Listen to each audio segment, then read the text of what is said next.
Live. Welcome to the Temple of Truth. Tonight, kindly read beyond the caption of the broadcast, okay? Read the description as well. Yeah. Then like the broadcast. Share it. Invite your friends, invite your not so friendly friends, and tell them all. Are you going today? Again. So tonight, we are opening the conversation from the writer of this broadcast, and that is the latest shot fired by Peter Obi's running mate in their 2023 charade, Ahmed Baba. Sorry, what's his name again? I had to kind of like set it up. Anyway, you can just call him Datti Baba Ahmed or Ahmed. Sorry, Datti Ahmed Baba Datti Ahmed. Anyway, you know who I'm talking about, right? And that's the guy who warned everyone at the time, right? When Tinubu was to be sworn in just before the Supreme Court judgment. He was the one who said that if Tinubu ever got sworn in, that democracy would be dead in Nigeria because it would be so unconstitutional. It was also among the first people to call Tinubu illegitimate president. And then it's been off the radar for a while until recently when the Labour Party's leadership Tozu seemed to have been settled by the Supreme Court judgment, right? So he resurfaced to participate in their stakeholders meeting a few weeks ago. I think it was actually last week, was there? Anyway, Ahmed Datti Baba, Abi Baba Datti Ahmed, right, is back, or he is picking it up from where he stopped. Presently, Tinubu is very confident, okay? There are many things going on behind the scene, and almost the loudest to almost 80% of the happenings behind the scene are orchestrated or being coordinated by the political class, the elites, especially those who lost out in the sharing of the spoils of their 2023 charade, and then others who wanted the same position. So they have been stirring up a lot of things. Some of them I will touch them tonight. However, Tinubu feels so confident. Like he's so confident that what are they going to do? How are they going to do it? You know, when he currently controls the institutions. Sorry about that. He currently controls the institutions, right? That ordinarily will be in charge of organizing your election and announcing same, right? So he's never going to, the way those around him have been parading themselves, or the same way they have been carrying themselves, you can tell that, you know, it's more or less like they're nothing, you know. So they have this coalition talk, by the way, the coalition talk led by Atiku and El Rufaya, including Tambua, just few faces that I can remember among them, right? So in their own talk, they are sounding like people who are in transit. Number one, Atiku is with PDP, right? And they still want to run again anyway. So El Rufaya is with SDP. Somehow, they said that he's trying to drag the SDP into a coalition and all that. All of this to probably agree on someone that will stand in an election organized by Tinubu, right? And then they're expecting to lose that. You see, when you even talk about winning or losing election, by the way, right? When you talk about winning and losing election, it will sound like that's just it. You know, elections are won and lost and all that. But that is not what they have in that contraption. Like, I may not want to go fully deeper into breaking it into pieces for you, okay? in what they called elections in that place, right? But it is mostly about the people that count the election. You know what I mean? Those ones who can count 100 votes and they can turn it to 1,000, 2,000, register it and stand by it, even if the number of voters are more than the accredited voters, you know, or that kind of abracadabra. Then they'll tell you to go to court. But there are others who believe that, see, you can only rig an election if you are popular. Currently, Tinubu and his gang appears to be at least the worst kind of a group of people to be in charge of power in Nigeria since, I think since I was born. And I'm not saying this because I don't really like them. No, no, no, no. You know, one thing I told you about criticizing what these guys are doing, right? The difference between just criticize them, maybe because you don't like them, or support them blindly simply because you like them. That is not what we have on Mayegun's Diary Political. Just like we know that everybody knows about Nigeria problem. Everybody is an expert about Nigeria's problem. And some of them are even experts in solutions and all of that stuff. Right? For Mayegun's Diary Political, you are not just going to hear about the problems, right? You are going to understand it. Then you're also going to know those behind it. And finally, you are going to know how this affects you and affects others. So you can put yourself in any of those kind of like frames as the analysis comes up. So that means you don't just hear about, oh, Boko Haram killed 5 people. Here you are likely going to get to know the people they killed and how they did it, and including those who are responsible by covering them up, you know, all that stuff. So that you can then picture if you by any chance have to be a victim of that such incident at that time, right? So you can easily just be like, oh no, that's bad. So your reaction is always going to be different from when you just listen to somebody reading the news to you and just like, than you actually being the character in what is happening, like hypothetically, by the way. So we do that on Mayegun's Diary Political. However, no matter how much I don't like them, do you understand? Like, oh, I don't like them. Maybe that's the, you know, the sort of the shortest, myopic sort of view that the Ronukus will see it as, but that is not the point, right? They are taking actions, making decisions, right, that are having far-reaching consequences on people. And these people are real people, real victims who have also been subjected to almost like they are just numbers, statistics, you know what I mean? Replaceable. Life is worthless in all facets of life, say it.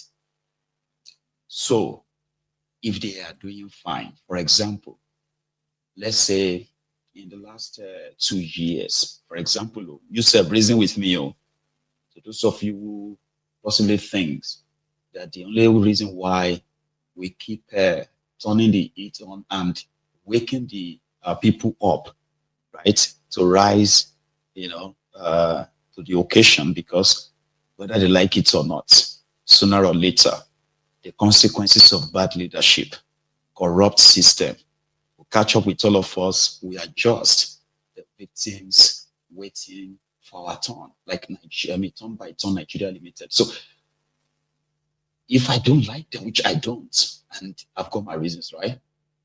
So imagine in the last 2 years, for example, okay, Nigeria has been so destroyed by Boko Haram, well, with the help of Tinubu and those around them at the time.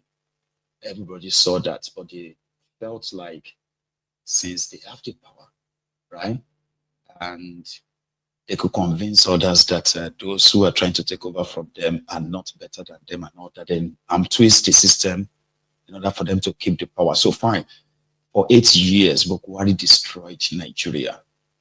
Tinubu and the rest of all these clowns jumping and, you know, from one place to the other, they were all alive. Some of them lived in denial. That means telling themselves, just like some of them are living in denial right now, telling themselves that maybe it's not that bad. You know what I mean? Being grateful. When you talk about the cost of rice, they will ask you, must you eat rice? If you say that you mean the cost of your medication, they'll say, must you go to the hospital? Why not use Agbo? Do you understand? Say, well, the cost of data is so much. I mean, it's so expensive. This and that. They will ask you that must you use a smartphone? Can't you just go and get a Nokia 3310 and save money? You know what I mean? So they are always there, living in that denial. All right. So they were alive. They saw all the ruins and the destruction. He knew what he was up to or what he was like, yeah. But unfortunately, there was no real plan, right, for Nigeria other than grab the power in which they have.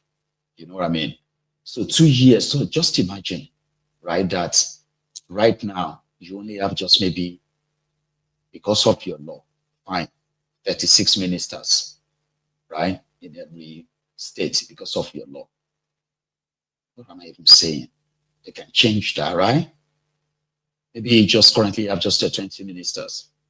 Special advisor, this say that, this and that, cut them off, save that fund, right? And categorically, at the same time, go to the National Assembly and tell them that this is the deal. They can no longer just write a blank check anymore. So cut the cost of governance to start with, you get? And let's say right now, you and I are now watching the Netflix series of the Nigerian Army, the Nigerian Air Force, you know what I mean, the DSS, you know, capturing different camps of different terrorists, their leaders. And right now, Sambisa Forest is like ground zero, where they are now building the everlasting, what do you call it, life camp for the captured terrorists. Once you go inside a place, you are going to die there. So something that actually tells you that you can sit in your room and see the operations of how these terrorists are being, you know what I mean? Stuff that will make you feel like people are now, over 10 million Nigerians living in IDP camp are now back to their homes. Now, it doesn't matter how much, you know, Mayegun doesn't like them. It doesn't matter. This will be like verifiable facts, right? You are the one who owns your crude oil. Let's even use that too. Something that actually touches everybody. Just the same way he came and he told you they removed subsidy while giving dollar subsidy to his own family member. Put it that way anyway. But just imagine for a sec that truly, genuinely, they are honest with you. It's your crude oil. Cut off all other stealing and the rest of that, right? And ensure that your refineries are indeed working. Enough that the same subsidy removed, crude oil can cover it without having to pay cash for it. You could be buying a liter of petroleum for at least 300 naira per liter. Do you know what that means on you? It doesn't matter how Mayegun, whatever Mayegun feels, it doesn't matter. I just imagine for another sec. I know one of the headaches, apart from the fact that you are paying for darkness in that place, all right? Now think for a second. Let's say as we speak, okay? Because I did my research.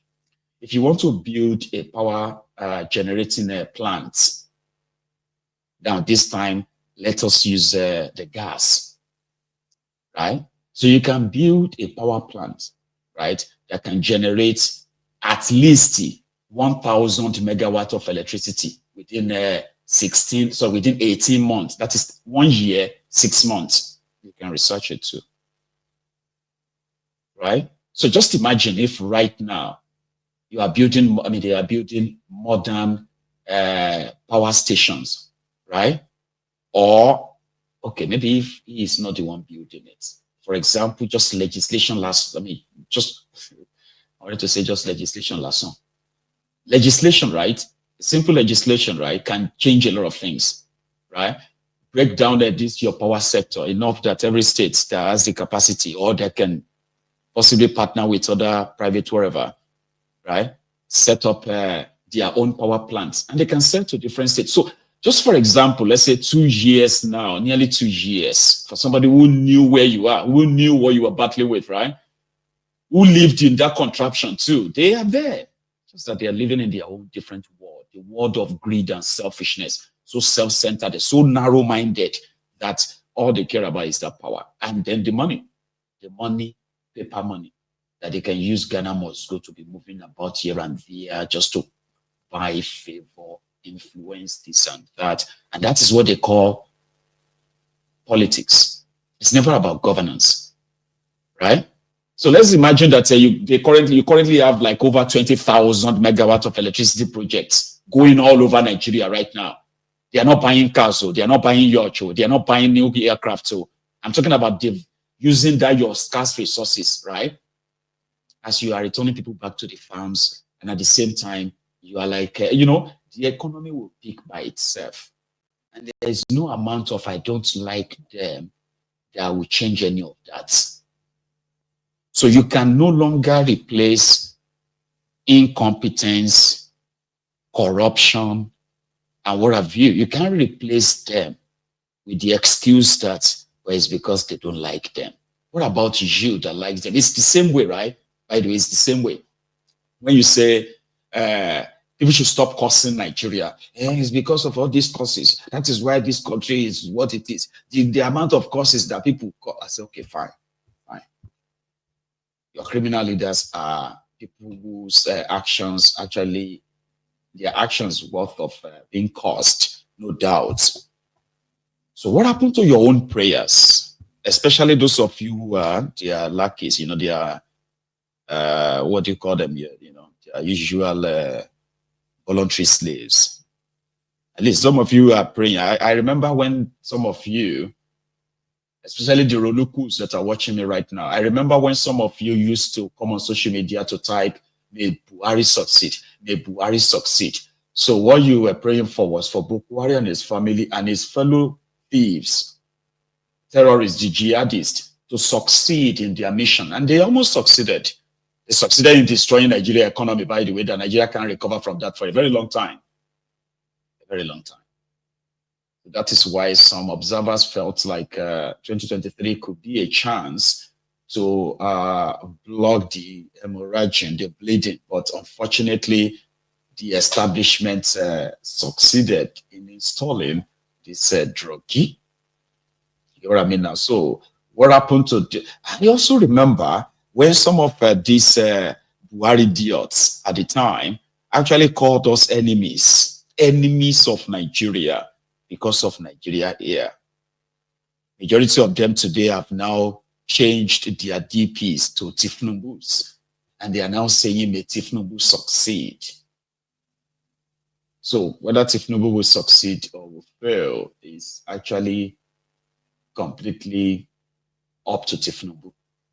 And from all of his actions and the actions of people around him, obviously he's not interested in succeeding in making your lives better, but maybe he will succeed in further destroying your lives. But again, I remember again when some of you were like everywhere, you, the Ronukus, the Batti idiots. I do remember when you used to pray, may the Tinubu's government favor you and your family. I have not seen all of this in a while, including those ones that used to kind of like carry the banner, or is that the badge of being a Batti idiot? Say, are you Battified? You say, I'm Battified. Are you Battified? I'm Battified. So they say now hunger, they try to reset everybody. In the long run, right? In the long run, Ahmed, Datti, who believes that they would have done a better job if it was them. You see? I know one of the things, or let me say, one of the kind of the advantages that the criminal politicians in Nigeria have is that majority of the population suffers from what is called the Stockholm syndrome. Google it, right? So they suffer from that. I kind of can remind you a little bit, if you don't mind. It took these obedient people just about 16, 17 months. In fact, it was less than that. Just a year, 12 months to pull what they pulled the last time. So the people destroying people, the articulators and co, right? To them, Tinubu is president of Nigeria today simply because of the obedience. Okay? You remember that when Peter Obi went on to go and join this Labour Party, it was after he had told the entire Nigeria, 36 states of Nigeria, speaking to this PDP delegate. That's also another factor. Set of people that determines who and who will become your candidates. And these are those who